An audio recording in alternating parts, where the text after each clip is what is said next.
Good morning అందరికీ దసరా శుభాకాంక్షలు. ఏంటి వాళ్ళ హాలిడేనా?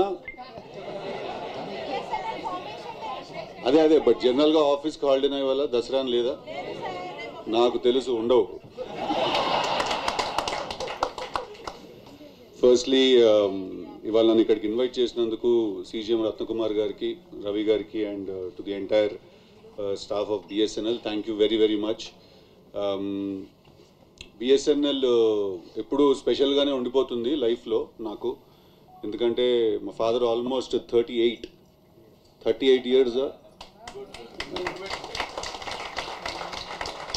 ఇయర్స్ పనిచేశారు, close to 40 years, not a joke. I feel that బిఎస్ఎన్ఎల్లో వర్క్ చేయడం వల్ల, అలాగే ప్యారలీ మా మామ్ కూడా ఆల్ ఇండియా రేడియో ఏఆర్లో వర్క్ చేయడం వల్ల మాకు యాజ్ అ ఫ్యామిలీ సొసైటీలో చాలా రెస్పెక్ట్ అండ్ డిగ్నిటీ ఉండేది. Because my father used to work in BSNL and also as a human being. మా ఫాదర్ని మేమందరం చిన్నప్పుడు భారతీయుడు అనేవాళ్ళం మేము. Very very very strict, very honest, very straight forward. I feel నా లైఫ్లో 0% కరప్షన్ ఉన్న మనిషిని, అంటే corruption not just in sense of money or anything else, even as a human being 0% corruption ఉన్న మనిషిని నేను నా లైఫ్లో ఎవరైనా చూశానంటే మా ఫాదర్ ఒక్కళ్ళే. నాలో కూడా నాకు తెలిసి ఎంతో కొంత ఈ సొసైటీలో కానీ ప్రపంచంలో బతకడానికి కావాల్సిన కరప్షన్ ఒక 2-3% ఉందేమో, కానీ మా ఫాదర్లో ఇప్పటికీ అది లేదు. So I think I'm very glad that I was born to him and my mom. What ever మీరు అన్నట్టు ఇందాక రేడియో అండ్ టెలికామ్ కలిపితే, కాకపోతే 2 ఆడియో కమ్యూనికేషన్సే, నేనేటో వీడియో కమ్యూనికేషన్లో పెట్టాను. కొంచెం ఒక స్టెప్ ముందుకెళ్ళాను. ఇప్పుడు బిఎస్ఎన్ఎల్లో వర్క్ చేసే ఒక ఎంప్లాయీ కొడుకు అవడానికి చాలా అడ్వాంటేజెస్ ఉంటాయండి, నేను చెప్తాను మీకు.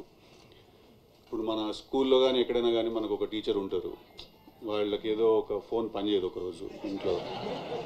ఆ పని చేయకపోయేసరికి వాళ్ళు ఏంటంటే అప్పటి వరకు నన్ను బాగా తిట్టినా కొట్టినా ఏం చేసినా కూడా అప్పుడు మన దగ్గరికి వచ్చేవాళ్ళు అనమాట. మనకు అప్పుడు అర్థమయ్యేది మా ఫాదర్ ఎంత తోపో. అప్పుడు తెలిసేది అనమాట వాళ్ళు ఏంటంటే, ఒకసారి can you please talk to your father అది ఇది అని అడిగేవాళ్ళు అనమాట. సో ఎవరింట్లో ఏదైనా ప్రాబ్లమ్స్ వచ్చినా కూడా, ఫోన్లో ఏదైనా పని చేయకపోయినా కూడా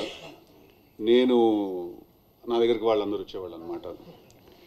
కాకపోతే వాళ్ళకి ఇంట్లో సిచ్యువేషన్ తెలియదు, మా ఫాదర్ భారతీయుడు. డాడీ ఇట్లా ఒక చిన్నది ఏదో ఉంది అంటే, అకార్డింగ్ టు రూల్స్ వాళ్ళు అప్లై చేస్తే దాని ప్రకారం వస్తారు చెప్పేవాళ్ళు. ఎక్కడో అక్కడ ఎంతో కొంత పాపం నా కోసం చాలా రేర్గా బెండ్ చేసేవాళ్ళు అనమాట. అది కూడా అస్సలు ఇష్టం లేకుండా చేసేవాళ్ళు. ఫేవర్స్ చేయడం కానీ ఫేవరెటిజం కానీ ఉండేది కాదు. ఒకసారి ఇలాగే మా కాలేజ్లో చదువుకుంటున్నప్పుడు మా హెచ్ఓడి ఉండేవాళ్ళు, ఆయనకి ఇలాగే ఏదో ఒక బిఎస్ఎన్ఎల్లో ఫ్యాన్సీ నంబర్ కావాలని అడిగారు ఆయన. ఇంకా మీరు చూసుకోండి, దానికి నేను మా నాన్న కాళ్ళ వేళ్ళ పడి just direct him to the right person. ఎవరైతే చేయగలుగుతారో ఆ పని వాళ్ళ వైపు డైరెక్ట్ చేయండి అంటే father gave him some contact. And ఆయన అతన్ని కలిసేసి వచ్చాక కాలేజ్కి తిరిగి వచ్చి చెప్తున్నాడు, ఏంటి సిద్ధు మీ ఫాదర్ అంటే అందరు అంత భయపడుతున్నారు అన్నాడు. మా ఒరిజినల్. సో నాకు కానీ మా బ్రదర్కి కానీ ఎప్పుడూ చాలా ఒక రెస్పెక్ట్ ఇండైరెక్ట్గా ఫీల్ అవుతూ ఉండేవాళ్ళం sir, to being Sons of Sai Kumar గారు. ఇవి అడ్వాంటేజెస్ అండి. ఇప్పుడు నేను మీకు డిసడ్వాంటేజెస్ చెప్తాను. నాకు తెలిసి 7th క్లాస్లో ఉన్నాను అనుకుంటప్పుడు నా బెస్ట్ ఫ్రెండ్ ఉండేవాడు ప్రసాద్ అని. వాడు అమీర్పేటలో ఉండేవాడు. ఓకే, నేను చిలకలగూడ దగ్గర ఉండేవాడు. రైల్వే క్వార్టర్స్ నుంచి కాస్త ముందుకు వస్తే పద్మారావు నగర్ నేను వెళ్ళాలి వాళ్ళ ఇంటికి ఒకరోజు ఫ్రెండ్. నేను 7th క్లాస్ చిన్నపిల్లండి కదా, అమీర్పేట అంటే మా ఫాదర్ పంపరని సంగతి నాకు తెలుసు. నేనేం చేశాను, పక్కనే కదా అని ముషిరాబాద్ అని అబద్ధం చెప్పా. సార్ అక్కడ దాకా అంతా బాగానే ఉంది, మీ ఫ్రెండ్ ఫోన్ నెంబర్ ఏంటని అడిగాడు. 3735-132 అని చెప్పాను. ఓకే, ఇమీడియట్గా మా ఫాదర్ 373 అమీర్పేట కోడు కదా అని అడిగాడు. ఆ విషయం మనకు తెలియదు, మనం అబద్ధం చెప్పామనే విషయం తెలుసు మనకి, అది అమీర్పేట కోడ్ అని సంగతి మనకు తెలియదు. యాక్టింగ్ అప్పుడు స్టార్ట్ చేశాను సార్ నేను.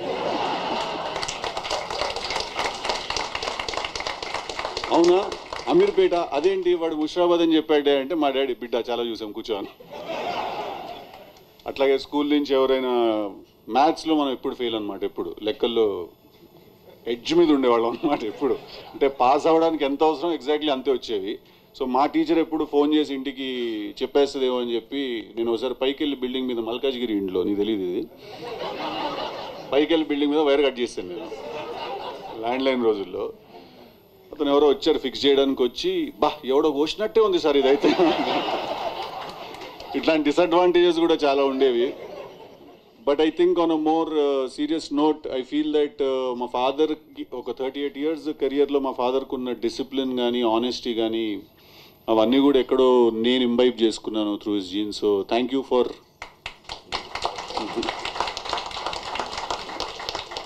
వన్స్ అగైన్ థ్యాంక్ యూ అండి, thank you very much. And I'm so glad that ఇవాళ నేను ఇక్కడికి రాగలిగాను. BSNL Formation Day 25th Silver Jubilee celebrations ki I'm so glad I can be here.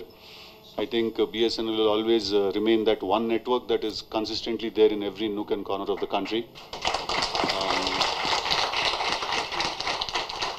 I think అది ఎక్కడో ఒక చిన్న proud moment that ఏది పని చేసినా పని చేయకపోయినా ఎక్కడికి వెళ్ళినా BSNL మాత్రం పని చేస్తుంది.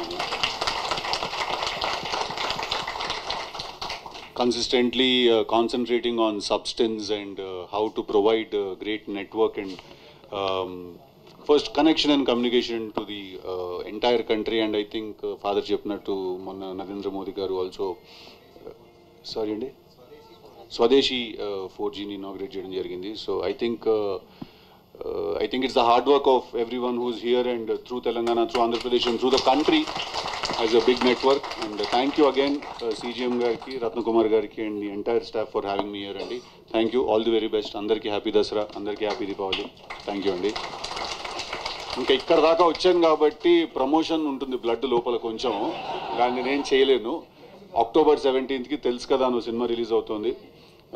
డెఫినెట్లీ చాలా చాలా చాలా ఎంటర్టైన్ చేస్తుంది మిమ్మల్ని ఆ సినిమా. నాకు ఆ నమ్మకం ఉంది ఆ సినిమా మీద. Please watch it with your families. Thank you very much. నేను సీజం గారితో ఏదో మాటల సందర్భంలో ఇది చెప్పాను అన్నట్టు. Famous star sir, hour upcoming star.